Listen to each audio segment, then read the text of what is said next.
Cleveland Browns or the Pittsburgh Steelers be able to challenge the Baltimore Ravens for the top spot in the AFC North Division this season? Now, this is really interesting because the AFC North, in my opinion, is going to end up being the toughest division in all of football this season. I believe it's probably the best division when you look at the talent from top to bottom. Yes, you got the Cincinnati Bengals, but hopefully the Cincinnati Bengals should be a lot better compared to where they were last season because they were abysmal.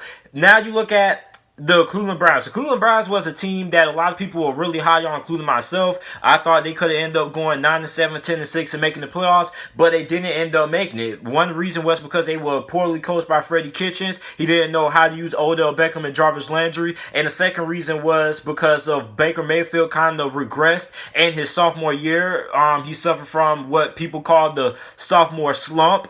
And then the third reason was the offensive line for Cleveland was a lot worse than what everybody expected. It's one thing to have great weapons on the outside and a good stacked halfback position when you look at Nick Chubb and Kareem Hunt, but when you don't have the offensive line, you're not going to be able to get the ball out to your playmakers. So then you got the Pittsburgh Steelers. Now the Pittsburgh Steelers went 8-8, nearly made it into the playoffs without Ben Roethlisberger, and that was pretty much a miracle considering how terrible the offense was. And this comes from a Pittsburgh Steelers fan.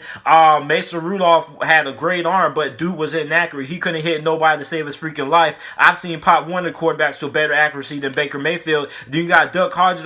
Duck Hodges was better than Mason Rudolph, but the thing about Duck Hodges is that Duck Hodges had no arm strength, so basically he was just more accurate than Mason Rudolph, but when it came to throwing the ball downfield, didn't really have that great of an arm. So it's pretty much a miracle that Pittsburgh was able to muster up 8 wins considering the fact of how atrocious their offense was. Then not to mention the fact that they lost 2 of the best playmakers from basically most of the season. You lost Juju Smith-Schuster, who missed 6 games. You had James Conner that was in and out of the lineup, always getting injured. It seems like James Conner's like the human version of fragile cargo. You just breathe on him and he ends up getting injured. So the AFC North is going to be really interesting this season.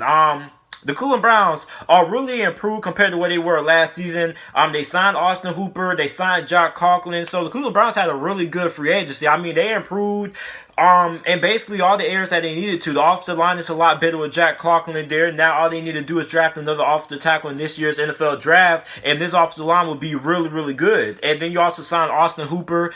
Even though they already had Devin Njoku, Kevin Stefanski, when he was the OC for the Minnesota Vikings, ran a lot of 2 tight end sets. So I think that's going to be really interesting to see Austin Hooper. Then you got David Njoku. Then you're going to have Jarvis Landry and Odell Beckham out wide. So I think that's going to be a really interesting offense to watch. So this Cleveland Browns team should be really good. And the defense was really solid for Cleveland. That defense had some really solid games, especially when Myles Garrett was able to stay on the field. Myles Garrett, he knocked out Mason Rudolph with his helmet, so he ended up getting suspended indefinitely for the rest of the season. So I think this Cleveland Browns team could really shock a lot of people. Can they win the AFC North?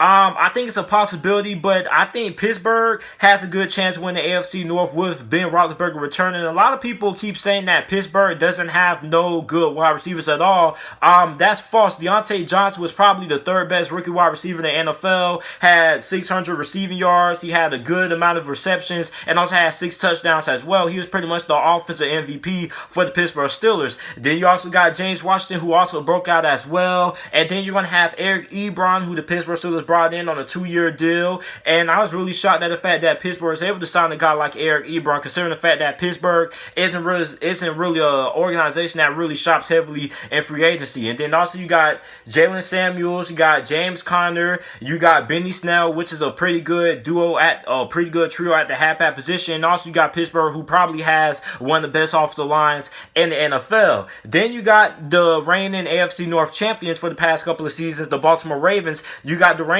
league MVP Lamar Jackson, who I believe can end up, maybe he ends up having an even better season than what he had in 2019, which sounds crazy, but I think all Lamar Jackson can do is improve, considering the fact that the Baltimore Ravens basically aren't having any major coaching changes at their coordinator positions, which I think is really good for a young quarterback in Lamar Jackson, because one thing that a lot of people fail to realize is that part of being a great young quarterback isn't just your talent, but it's also have stability at the coaching staff. I mean, when you look at some of the best quarterbacks in the NFL, one thing that they've all had in common is that they all have stability at the coaching position. I mean, you got Kansas City. Kansas City has had the same coaching staff since Patrick Mahomes got drafted. You got let's see, Deshaun Watson. Bill O'Brien has been the head coach for the Houston Texans ever since he got drafted. So, I mean, having stability at the coaching staff is really important to a development at the quarterback position. And then another added bonus for the Baltimore Ravens is that you got Greg Roman returning, who Greg Roman was a really hot candidate to become a head coach this past offseason. So, you got him coming back at the offensive coordinator position. And I'm expecting Lamar Jackson to take a giant step up in production. So, I mean, the AFC North is going to be really interesting. I mean, can the Steelers and the Browns challenge the Ravens for the AFC North? I think the Steelers can. Can the Browns? I don't really know. I'm not really. If I had to choose a team that could give the Baltimore Ravens a good run for their money in the AFC North division, it will most likely be the Steelers. And no, I'm not being a homer because I'm a Steelers fan. It's just that the Cleveland Browns once again have a new head coach, a new coaching staff, and a new front office. So we don't really know what to expect. We don't really know how good of a coach Kevin Stefanski will be because, like we saw last year, coaching matters. It doesn't matter how talented of a team you have. If you don't have a good coach that can bring those players together, it's basically going to be a dog wash. Basically, we saw that with the Cleveland Browns last year with Freddie Kitchens. He was in over his head, didn't know what he was doing, didn't know how to manage the personalities of Odell Beckham and Jarvis Landry. And also with the Dallas Cowboys and Jason Garrett, the Dallas Cowboys had a top 5 roster, top to bottom on both sides of the football, and they ended up missing the playoffs. So, I mean, if I had to bet, I bet that the Steelers will probably give the Baltimore Ravens a little bit more of a challenge for the AFC North crown than the Cleveland Browns were. But the Cleveland Browns are also a dark horse that you can't overlook. If Kevin Stefanski is as good as a coach that a lot of people are hyping him up to be, then I think this Cleveland Browns team can easily challenge both the Steelers and the Baltimore Ravens for the AFC North crown. So, I mean, I think the AFC North is going to be really, really interesting this year. I mean, there's a lot of interesting storylines. How will Lamar Jackson back up his MVP season? How good will the Pittsburgh Steelers be with Ben Roethlisberger? And what will the Cleveland Browns do with, once again, a new front office and a new coaching staff? Now, a lot of people probably going to be like, if anybody comes on this video and says anything about me disrespecting the Cincinnati Bengals, I'm not even going to entertain your comment, and I'm probably just going to scroll over and ignore it because there's no way you can tell me that the Cincinnati Bengals are going to be able to compete for the AFC North. I don't care who the quarterback is. They still have a lot of holes in their roster. They need to improve at the cornerback position. They need to improve the linebacker position. The defensive line is one of the best defensive lines in all of football. You want to recognize that at all. And the offensive line also needs to improve as well. So, I mean, the Cincinnati Bengals still have a lot of holes. So I don't want to hear no Cincinnati Bengals fans coming on here talking about you're overlooking the Cincinnati Bengals, because no the hell I'm not. You guys have so many holes in your roster that you have to be able to fill, and I just seen that you guys aren't really going to be that good this year. Maybe in a year or two you guys will be able to be in this discussion, but for right now it's the Browns, the Steelers, and the Ravens. So, I mean, I think the Steelers and the Browns can both be able to give the Baltimore Ravens a pretty good run for their money. The Cleveland Browns were a team that the Baltimore Ravens really had to struggle with last season.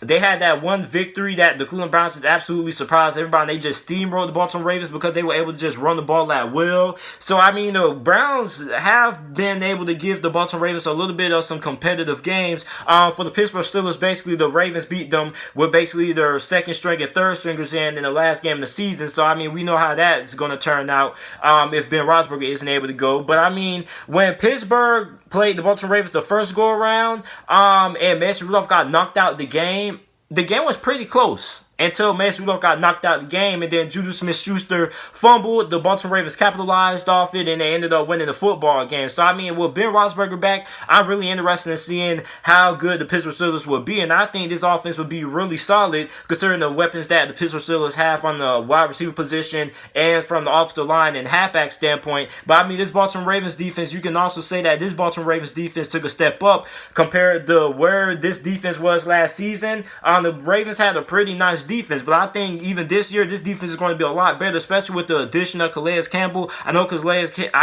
Campbell is still up there in age, but don't overlook him. This dude is still a guy who can put up 8 to 9 sacks considering how old he is. So I think Calais Campbell is going to be a really good addition for this Baltimore Ravens defense. And I think for the Pittsburgh Steelers defense, you lost a couple of key players. You lost Javon Hargrave. Javon Hargrave was really a very big piece up front for the Pittsburgh Steelers the last couple of seasons. And I mean, before he got injured last year, he was on pace to putting up some career high numbers in sacks. And I mean, dude was really disruptive. So I think Javon Hargrave is going to be a little bit of a loss for the Pittsburgh Steelers up front. And also in the secondary, I have a little bit of my concerns there when it comes to Terrell Edmonds. And also Joe Hayden, he's getting a little bit up there in age. So I mean, that's a little bit of the concerns that I have for the Pittsburgh Steelers defense. But you still have Bud Dupree, who's coming off of a double-digit sack season.